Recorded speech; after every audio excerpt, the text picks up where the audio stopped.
The Government of Canada will not accept any new PR applications under the Parents and Grandparents program. In this video, we are going to discuss the recent announcement. Before we get started, my name is Madhur Parashar. I'm a licensed Canadian immigration consultant. My contact information is on this video. If you need any help with your Canadian immigration applications, reach out to us for our paid immigration services. Now let's get into the announcement. So yesterday, the Canadian government announced that in 2025, they will not accept any new applications for the PR sponsorship of parents and grandparents of Canadian citizens and PRs. So before we dive into the details, let's understand the background of this program and how it works. So if you're a permanent resident or a citizen of Canada, then under this PGP or Parents and Grandparents program, you can sponsor your parent or grandparent to become a permanent resident of Canada. So your parents or grandparents come to Canada as a permanent resident. So in 2020, the government created a expression of interest pool.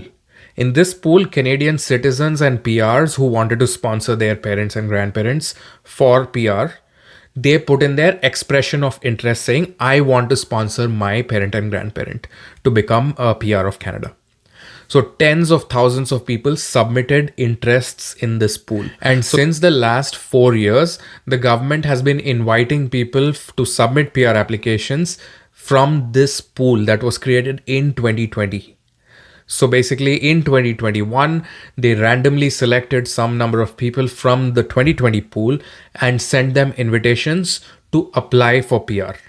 Then in 2022, again, they went back to the 2020 pool, invited randomly some more people to submit, and they did the same in 2023 and in 2024. So for the last 4 years, they've been drawing people and inviting people for PR from the pool created in 2020.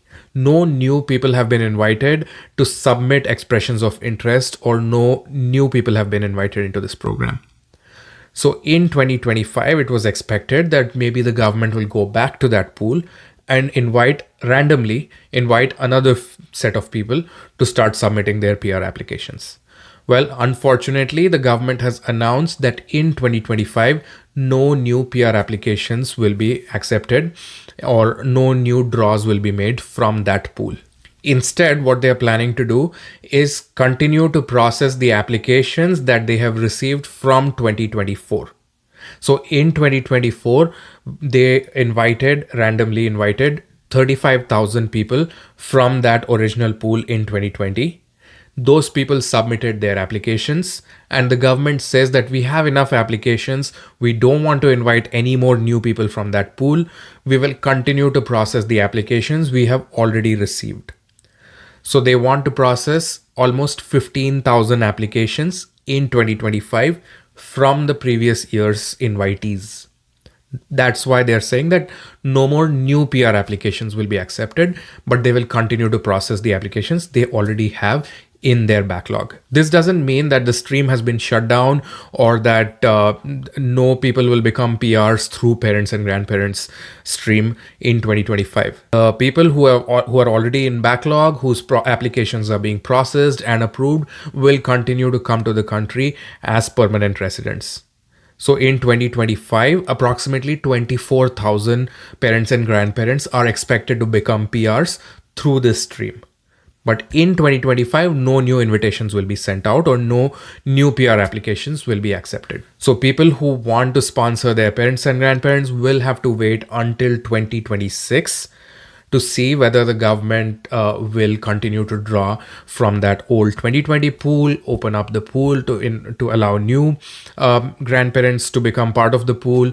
We'll have to just wait and watch. The other important thing to note is that in 2025, there will be an election. So in 2026, likely there will be a new government.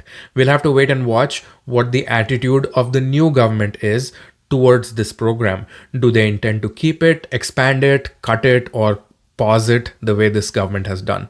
We have no idea what they'll do. To be honest, among the Canadian public and even Canadian politicians, the desire or priority or image of this parents and grandparents program is not very good, and it's not a very high priority for them.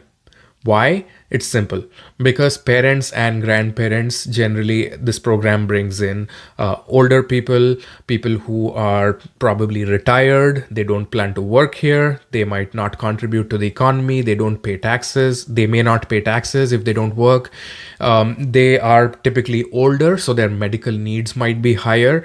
So, given that we already have a bad job market, the economy is not doing so well. There is a housing crisis, there is a healthcare crisis.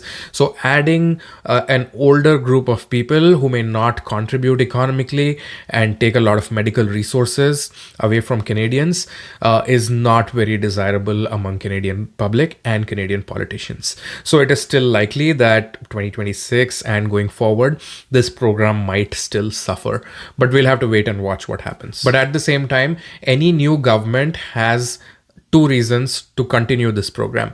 Number one, because it enables family reunification. So Canadian PRs and citizens are separated from their parents and grandparents, and the immigration law explicitly states that family reunification should be prioritized. So because of that, this program might still continue in some way. And secondly, votes.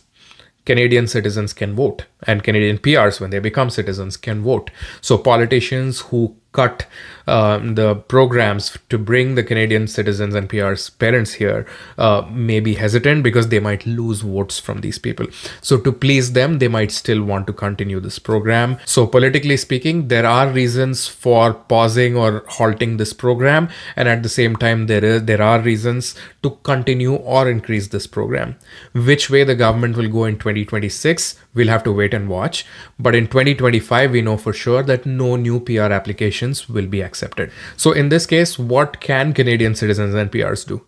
Well, the answers are obvious. There are two routes. One is TRV, or temporary resident visa, for their parents and grandparents. In this case, they come on a tourist visa for 6 months. It's a short duration.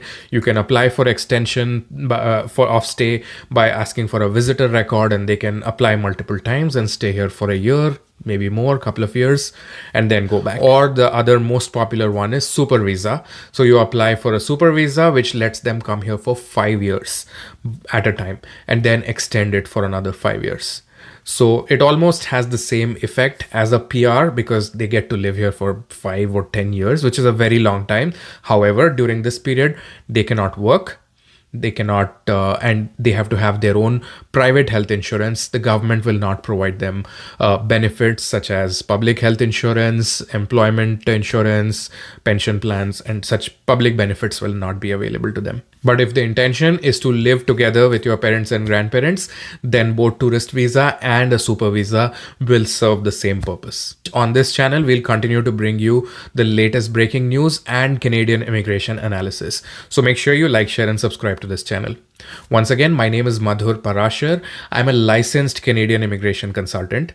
If you need any help with your Canadian immigration applications, feel free to reach out. My contact information is on this video.